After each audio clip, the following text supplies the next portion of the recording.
ज़्यादा खूबसूरत कैसे बना सकती हैं। मेरे साथ में है trainer mister Gaurav Sharma. Let's connect और इनसे हम बात करते हैं कि किस तरह से हम अपने आप को फिट रख सकती हैं। मिस्टर गौरव, मैं आपसे जानना चाहती हूँ कि जब कोई भी जिम में आता है, क्योंकि एज अ ट्रेनर आप लोगों की भी ये जिम्मेदारी बनती है कि आप उन्हें अच्छे से गाइड करें, उन्हें बताएं कि कौन सी मशीन को कैसे यहाँ पे यूज़ करना है।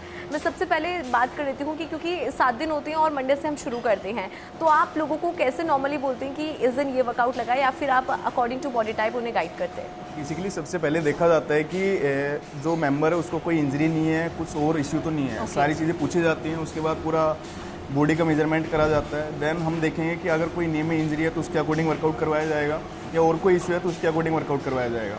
तो पूरे वीक मिक्स वर्कआउट चलेगा, बॉडी वेट वर्कआउट चलेगा, देन अपना मसल्स का अलग अलग मसल्स के हिसाब से वर्कआउट चलेगा। बट सर, आपने देखा होगा ऐसे बहुत सारे लोग हैं जो जिम आ जाते हैं और जिनके बाद उनको लगता है कि कार्डियो सिर्फ अगर हम करेंगे 7 दिन मतलब 6 दिन, तो हम अपनी बॉडी पे एक तरह से हम अपनी फिटनेस जर्नी में उससे अच्छे से काम भी कर रहे हैं। लेकिन ऐसा होता है कि जब हम किसी ट्रेनर से यहाँ पे गाइडेंस लेते हैं तो ट्रेनर हमेशा हमें बोलते हैं कि आपको कार्डियो के साथ में स्ट्रेंथ ट्रेनिंग, वेट ट्रेनिंग भी करना होता है। तो सिर्फ कार्डियो क्या सही नहीं माना जाता? नहीं, कार्डियो बेसिकली आपकी जो इंटरनल हेल्थ है, जो बेसिकली आपका जो स्टेमिना उसको बूस्ट करेगा, पर स्ट्रेंथ एक ओवरऑल आपके मसल्स पे काम करेगा। जो बॉडी टोनिंग चाहिए, ज़्यादातर गर्ल्स को देखा होगा आपने, बॉडी टोनिंग हो गया, पूरी स्ट्रेंथ गेन करना हो गया, वो सब चीज़ें स्ट्रेंथ से होएगा आपका।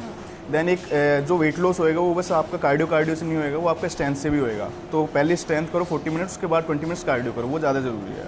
40 मिनट स्टार्टिंग में हम स्ट्रेंथ ट्रेनिंग कर सकते हैं और उसके बाद में कार्डियो। ओके, अच्छा, अब चूँकि आपने इसकी बात की है, स्ट्रेंथ ट्रेनिंग की बात की है, तो आपने देखा होगा कि जब शुरू करते हैं तो हमसे बहुत मुश्किल हम देखते हैं कि बहुत आसानी से चीज़ें नहीं होती है, लेकिन कहते हैं कि एक बेबी स्टेप जब आप लेते हैं वो धीरे धीरे जाके आप वहाँ तक पहुँच पाते हैं। तो ऐसे में एक तो कंसिस्टेंसी रखना बहुत ज़्यादा इंपॉर्टेंट हो जाता है, और लोग जिम ज्वाइन कर लेते हैं, मेंबरशिप भी ले लेते हैं, लेकिन कंसिस्टेंट नहीं रह पाते। उसके लिए आप क्या कहेंगे? प्लस ये वाली चीज़ भी क्लियर करें कि हम अब, क्योंकि बहुत मुश्किल होता है स्टार्टिंग में स्ट्रेंथ ट्रेनिंग के अंदर, खासकर फीमेल को अगर मैं बात करूँ, तो उसके लिए क्या करना चाहिए? बेसिकली अभी क्या होता है, मेन कंसिस्टेंसी होती है। अगर कोई आ रहा है मेंबर, वो 2 दिन आ रहा है, फिर एक अलग इंटरेस्ट के साथ आ रहा है 2 दिन, तो उसके बाद उसको लगता है कि बोर हो गया, ये हो गया।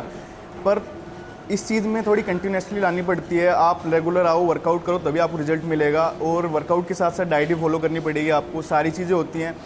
अभी गर्ल्स का बता दूँ मैं आपको, गर्ल्स का मेन यही होता है कि वो स्टार्टिंग में आते हैं, देन उसके बाद में 1 वीक 2 वीक वर्कआउट करा, फिर मसल्स पेन हुआ या किसी और रीज़न से उन्होंने छोड़ दिया।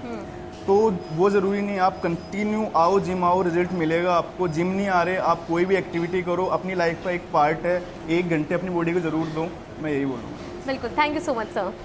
तो देखिए, यहाँ पे सबसे इम्पॉर्टेंट ये है कि